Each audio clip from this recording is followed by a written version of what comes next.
You're the journalist, aren't you? I gave him your letter the other day. The professor's probably read it. He received another letter this morning. I put it in his mailbox. It was a letter from the museum. Letters from the museum. They always mean trouble. Hey, maybe you could take it to him. He has trouble moving around, you know. He's an old man. You know what I mean.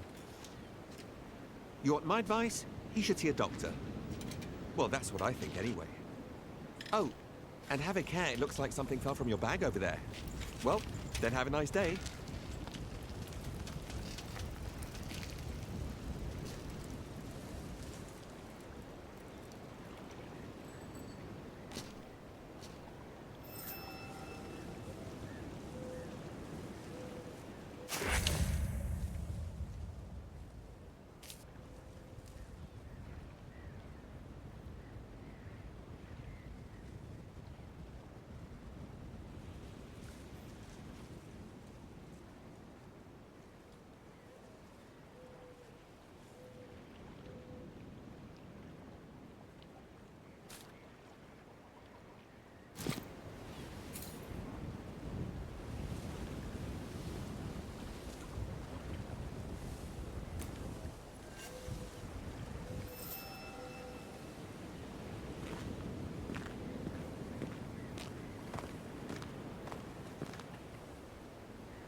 My friend, this old fool is overjoyed that your editor has finally decided to send you to interview me in person.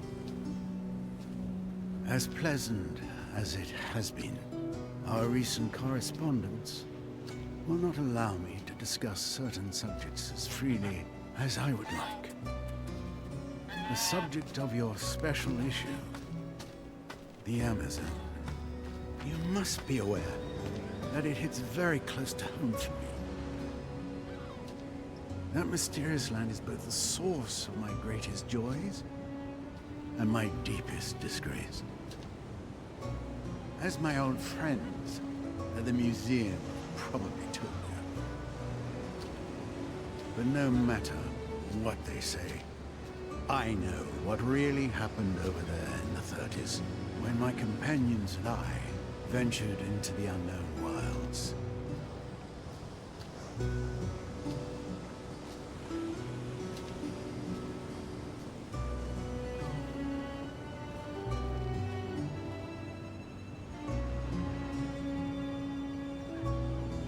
My friends and I, we caused harm. Harm that I am determined to heal today. But I need your help. Not only to finally bring my version of what happened to light, but perhaps to do even more. Time is running out. So, safe travels, my friend. I am quite pleased to welcome you to my humble abode. Signed, Professor Alexandre Valenbois.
are the journalist, aren't you? Come. Come.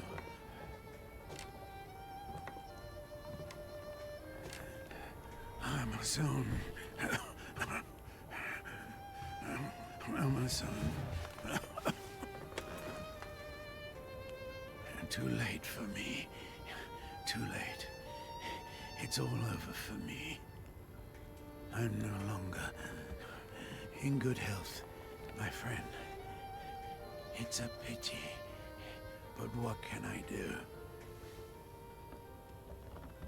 In any case, Amerzone, all that. No one ever believed me. So,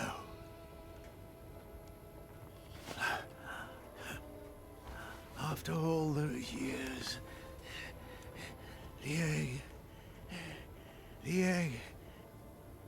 egg is still alive.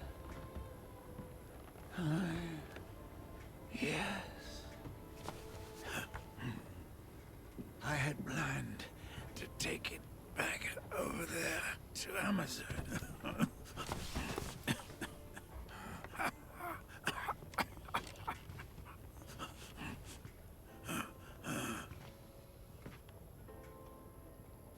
My expedition was ready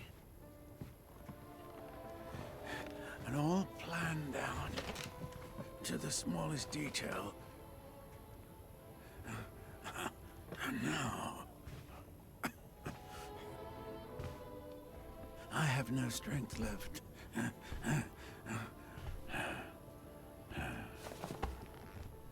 You must go for me. You must go. Take the egg back.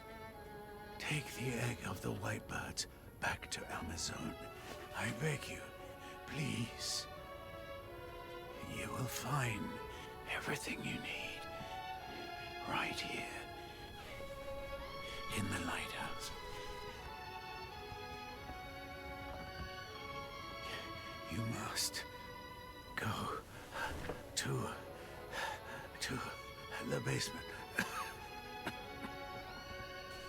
Please. You must help.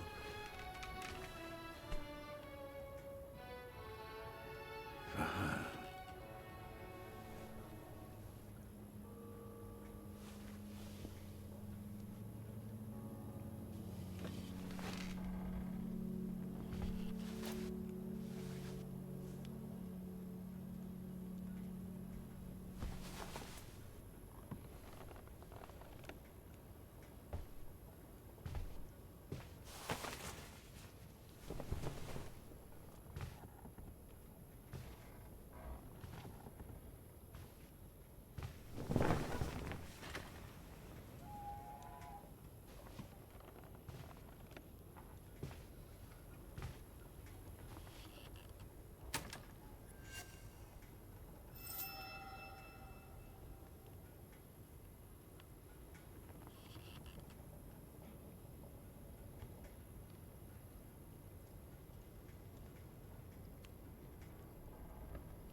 My dear friend, I am an old man in the twilight of his years.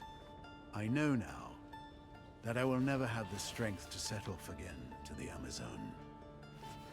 My only remaining hope resides in convincing you to go in my stead, to make amends for the wrong I have done to that country over 50 years ago. It was in 1929, at the university where I was finishing my studies in natural sciences, that I first heard of the Amazone.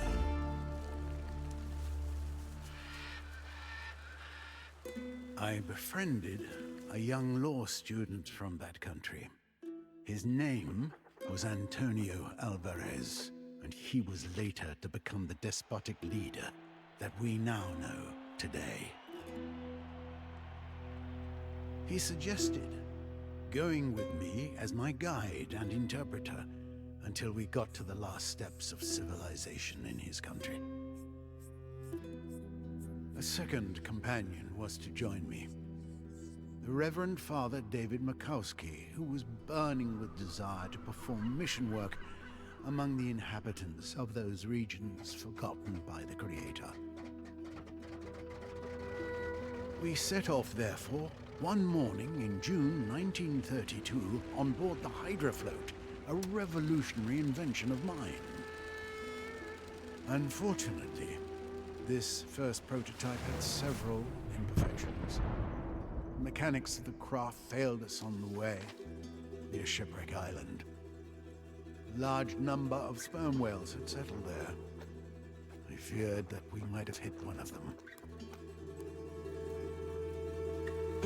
It was only by a miracle that we set foot on the shores of the Amazon. But already, my friend, I realize that I am only at the beginning of this tragic story. If you want to find out about what follows, it will be waiting for you in the basement.